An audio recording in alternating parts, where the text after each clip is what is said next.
양도소득세. 양도세라고 하잖아. 양도소득세 구조가 어떻게 돼? 세 구조가 양도가액, 취득가액을 빼면, 그 다음에 필요경비를 빼면, 이거 빼고 이것도 빼야지. 그러면 양도 차익이 되지. 여기에서 빼기 장특공제, 장기보유 특공제, 장특공제 빼주면 뭐가 되지? 양도소득금액. 그지? 여기서 또 빼기 이거를 해주면 양도소득 기본공제를 빼주면 과세표준, 과세표준에다가 곱하기 세율을 더하면 양도소득세가 나오잖아. 대한민국의 모든 부동산은 양도소득세가 있다 없다, 양도 차익이 있으면 무조건 있다. 대한민국의 모든 부동산은 양도 차익이 있으면 양도소득세가 있다. 그런데 단서조항이 돼. 단서조항 1. 주택 부분에 대해서 1세대 1주택, 조정지역에서는 3년 보유, 2년 거주, 조정지역이 아닌 경우에는 2년 보유만 하면 비과세를 해줄게. 비과세. 또 그렇게 되니까 나는 내가 부동산 투기를 할 목적으로 하는 것도 아니고, 내가 새로운 집을 지금 24평짜리가 사서 아이들도 낳고 크다 보니 한 30평으로 좀 옮겨야 되겠는데, 그러니까 그래도 옮기기 위해서 새로운 집을 샀어. 그럼 이건 아직 안 팔린 상태야. 그러면 일시적 1가구 2주택이 되는 경우 있죠. 그랬을 경우에 일시적 1가구 2주택도 비과세 요건들이. 그죠?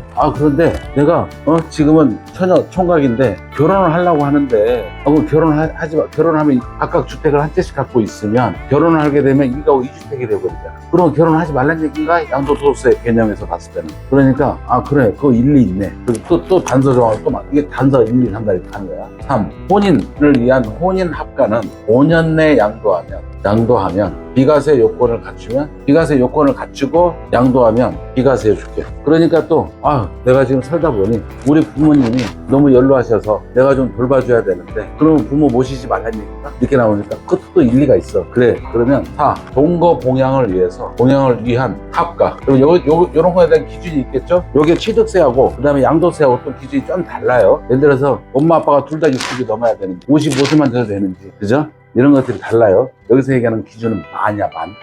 그런 요건을 갖췄다면 10년 내, 아까는 5년 내죠. 이거는 10년 내 비과세 요건을 갖추고 팔면 비과세. 맞잖아요. 근데 내가 1세대 1주택 비과세 요건을 갖추고 있었어요. 1세대 1주택 비과세 요건을 갖추고 있었어. 그런데 내가 다른 형제가 없다라고 치자고. 내가 상속이냐. 아버지가 갑자기 돌아가셨네. 아버지 집 하나 있었고 나도 집이 있었어. 부모님이. 그러니까 어떻게? 아버지가 돌아가시니까 본의 아니게 상속을 받아서 1세대 2주택이 돼버렸어요. 그죠? 상속으로 인한. 그 다음에 기존 주택이 있었고 그래서 일시적 2주택이 돼버렸어요. 이런 경우는 그런 내가 아버지한테 증여받은 것도 아니고 상속은 법률의 규정에 의해서 내가 받는 거잖아. 그러니까 어떻게 돼? 상속으로 받는 거. 나의 의사하고 관계없이. 그러니까 이럴 때도 비과세 요건을 갖추면 비과세를 해주는데, 이런 경우는 어떻게 돼? A주택이 내 일반주택이 내가 살고 있는 거주주택이고, 그 다음에 B주택이 상속주택이야. 그죠? 그러면 순서가 달라. A주택을 먼저 파냐, B주택을 먼저 파느냐. 그죠? 근데 이런 경우는 어떻게 되냐? 거주주택을 팔면 비과세 요건을 갖추어야 돼. 아까 1년 이상, 2년 이상 보유를 했거나, 아니면 거주 요건을 갖췄거나, 조정지역이었을 경우에는 3년 이상 보유를 했거나, 이런 것 비과세 요건을 다 갖춰야 되는 거야. 비과세 요건이 달라져, 이게. 조정과 비조정이. 이거는 3년, 2년 거주, 이거는 2년 보유, 이거는 3년 보유.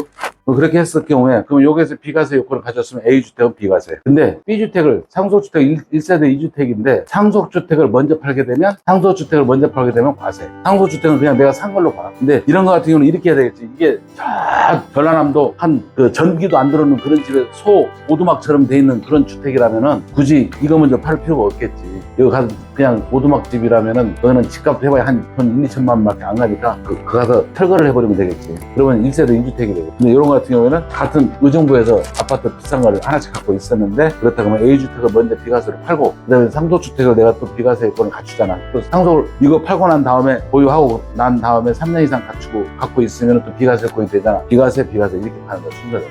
자, 이제 이런 단서 조항이 또 되게 많아요. 이렇게. 그럼 요거는 기회가 되면 이제 요 단서 조항을 한번 보자고. 비과세 요건이나 이런 것들은. 자, 요거는 이제 대략 이렇게 되는데, 요런 비과세, 아까 첫 마디가 대한민국의 모든 부동산은 양도 차익이 발생이 되면 양도세를 낸다, 안 낸다? 낸다. 근데 요 단서 조항, 이게 쭉 단서 조항, 이 외에도 굉장히 많아요. 나중에 여러분들이 그 공인중개사 공부할 때 직장 어떻게 하지?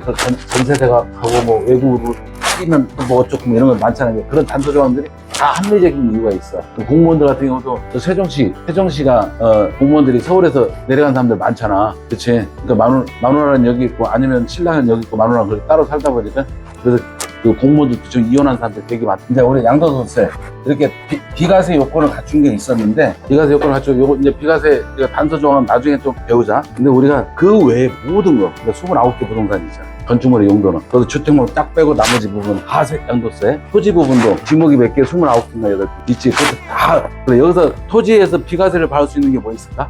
부수 토지인데 뭐 농지라든가 뭐 8년 이상 작용을 했던 이것도 그 단서 조항이 또 있겠지. 그런데 모든 건 일단 그 단서 조항을 제외한 나머지는 거의 나머지거든. 실질적으로 비과세 막 이게 되게 주택을 사람들이 수요가 많고 하니까 이게 있는데 그 주택 보면 나중에 또 좀 하나씩 다시 배우는 걸 하고 우리가 부동산 팔면 상가를 팔든 뭘 팔든 뭐 무조건 양도소득세가 있어. 근데 이거를 고객들하고 얘기할 때 10초 만에 계산해야 돼. 요 순서가 이 동영상에서 보이나 요 밑에까지? 보이나 봐봐. 네. 보여? 요 순서가 요 순서대로 계산기로 때리면 바로 10초 만에 딱 계산이 돼. 이따 테스트 좀 해볼 거야. 자, 그러면 세율이 있어. 세율이 여기서 보면 양도가액 있잖아요. 세율이 있는데 우리가 얼마까지? 1,400까지 남는 게 이것저것 싹 이렇게 필요 경비나 싹 정리하고 나서 요 과세 표준이 1,400만 원 이하야. 1,400만 원까지야. 그럼 세금이 얼마? 요거 외워야 돼 이제는 이거는. 그럼 1,400 초과 4,000 얼마지? 응? 이게 지금 거의 바뀌어가지고 1,400 5,000이네. 옛날에는 이게 1,200이었고 4,600까지였잖아. 근데 이제 이게 5,000으로 바뀌었어. 이것 때문에 좀 헷갈리는 거야. 몇 프로? 15%. 초과 누진세율. 그 다음에 5,000만 원 초과 8,800만 원까지는 세금이 얼마? 자, 이거는 누진세율을 126이지. 그죠? 그 다음에 이거는 빼기 576을 빼줘야 되겠지. 그죠? 그 다음에 8,800 초과 1억 5천까지는 얼마? 이게 누진세율. 이건 저거야. 누진공제야. 그 다음에 1억 5천 초과 3억까지는 38% 이거는. 그죠? 그 다음에 3억 초과 5억까지. 요거는 외워야 돼, 요거는 3억 초과 5억까지. 이건 몇 프로? 그죠? 그 다음에 5억 초과 10억까지. 몇 프로? 이건 외워야 10억 초과는 6544 맞지? 네? 맞나? 1994, 2594, 94네 94. 44가 아니고, 이거는 맞아. 2594, 3594, 6594. 이렇게 이걸 외워야 돼. 야, 적어놨어, 이거? 사진 찍어도 돼. 이거는 이제 허중에서 또 바탕화면 보면 있어.